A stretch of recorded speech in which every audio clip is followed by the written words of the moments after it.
अब बात करते हैं how to identify value stocks. किसी भी कंपनी का स्टॉक अंडर वैल्यू है या नहीं, ये किस तरह से पहचाना जाता है। अगर आप एक बिगनर इन्वेस्टर हो तो टेंशन मत लीजिए। आज की इस वीडियो में आपको कुछ पॉइंट बताऊंगा, जिस पॉइंट को आप अपने फंडामेंटल एनालिसिस में ऐड करके किसी भी स्टॉक को वो अंडर वैल्यू है या नहीं आइडेंटिफाई कर सकते हो। तो हम सीधा स्टार्ट करने की कोशिश करते हैं। जब हम किसी भी कंपनी में इन्वेस्टमेंट करते हैं ना, तो सबसे पहले उस कंपनी का पी रेशो देखना चाहिए। पी रेशो मतलब प्राइस टू अर्निंग रेशो। अगर उस कंपनी का पी रेशो लो है तो अच्छी बात है। तो एग्जाम्पल है कोल इंडिया। अगर आपको इस कंपनी में इन्वेस्टमेंट करना है तो सबसे पहले उस कंपनी का पी रेशो देखो। तो पी रेशो क्या चल रहा है? 7.50।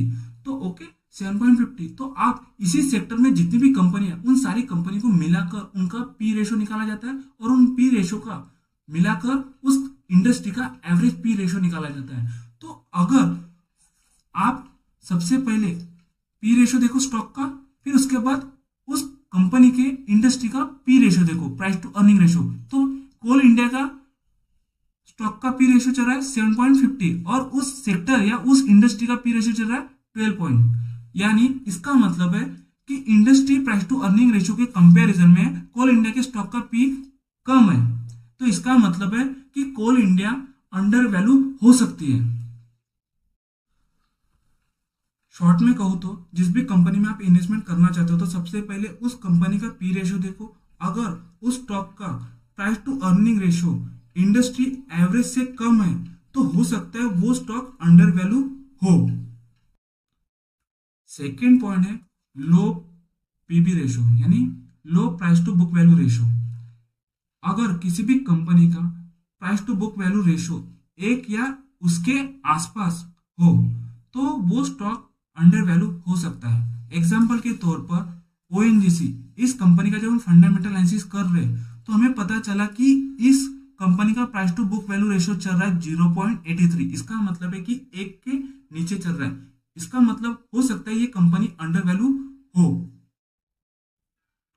देखिए, थर्ड पॉइंट है high dividend yield. Value stock generally dividend देते हैं क्योंकि ये स्ट्रॉन्ग फाइनेंशियल वाली कंपनी होती है। जब आप किसी भी कंपनी में इन्वेस्टमेंट करते हो, अगर वो कंपनी डिविडेंड दे रही है तो इसका मतलब है वो कंपनी प्रॉफिटेबल है, और हमको हमेशा प्रॉफिटेबल कंपनी में इन्वेस्टमेंट करना चाहिए। क्योंकि वो कंपनी अगर प्रॉफिटेबल है तो उस वजह से उस कंपनी का शेयर का प्राइस कंटिन्यूसली ग्रो होगा और हमारी इन्वेस्टमेंट अमाउंट भी कंटिन्यूसली ग्रो होगी।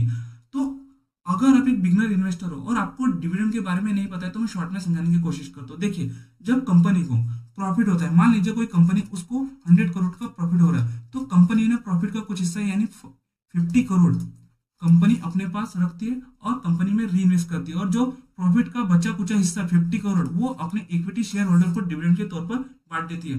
और डिविडेंड कितना बांटना है ये कंपनी का मैनेजमेंट डिसाइड करता है। चाहे आपको 1 रुपया पर शेयर मिल सकता है, 10 रुपये पर शेयर मिल सकता है। आपके पास जितने शेयर हो गए उससे इंटू करना और उतनी अमाउंट आपके बैंक अकाउंट में डायरेक्ट ट्रांसफर हो जाती है। तो ये होता है डिविडेंड। तो जब हम कोल इंडिया का फंडामेंटल एनालिसिस किया तो हमें पता चला कि उस कंपनी का डिविडेंड यील्ड 6.97 है।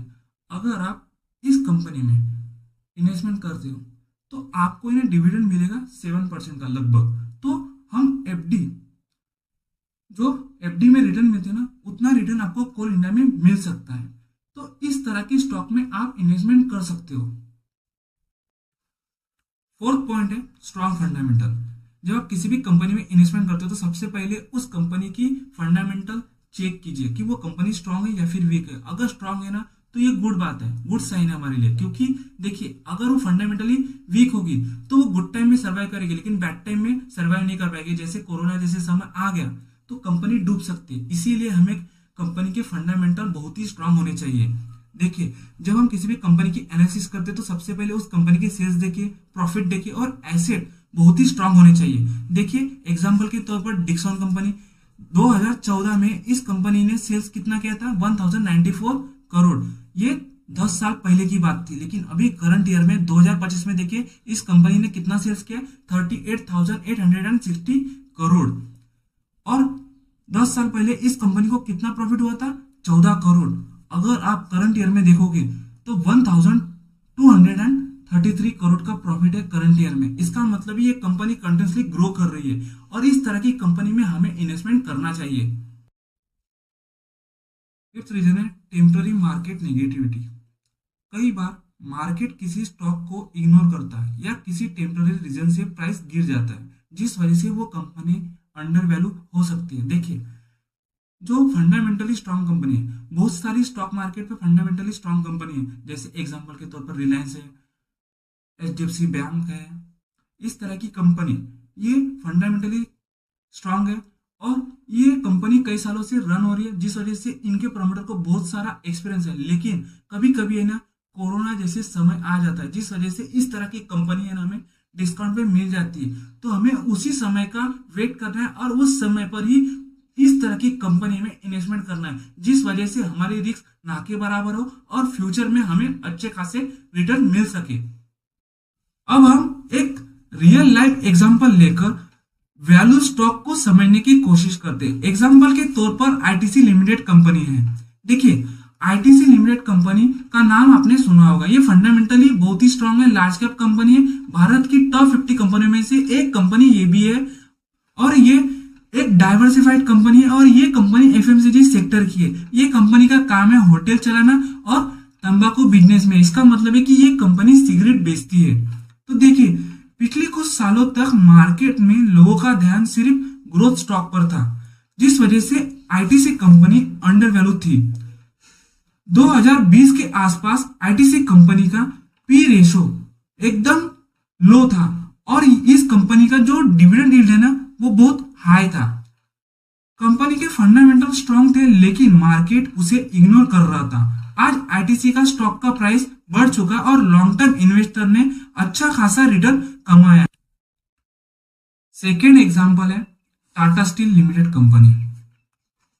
Tata steel limited company metal and mining sector की कंपनी है। 2021 में कमोडिटी प्राइस बढ़ने के बावजूद Tata steel limited company under value थी, क्योंकि लोग उस समय टेक्नोलॉजी और आईटी सेक्टर के स्टॉक में इन्वेस्टमेंट कर रहे थे। टाटा स्टील लिमिटेड कंपनी की जब उस समय, जिसने भी फंडामेंटल एनालिसिस किया होगा, उस समय उस कंपनी का पी रेशो और उस इंडस्ट्री का पी रेशो यानी इंडस्ट्री पी एवरेज से भी नीचे था।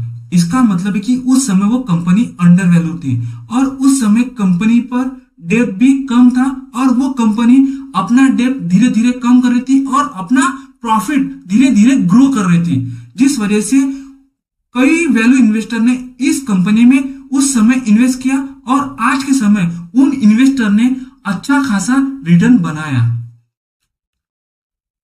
इस वीडियो में जितने भी हमने एग्जांपल देखे वो सिर्फ एजुकेशन के पर्पज से देखे। मैं आपको किसी भी स्टॉक का बाइंग या सेलिंग का रिकमेंडेशन बिल्कुल नहीं दे रहा हूं। अगर आपको किसी भी स्टॉक में इन्वेस्टमेंट करना है तो आप खुद की फंडामेंटल एनालिसिस करो और अपनी रिस्क चेक कर उस स्टॉक में इन्वेस्टमेंट करो।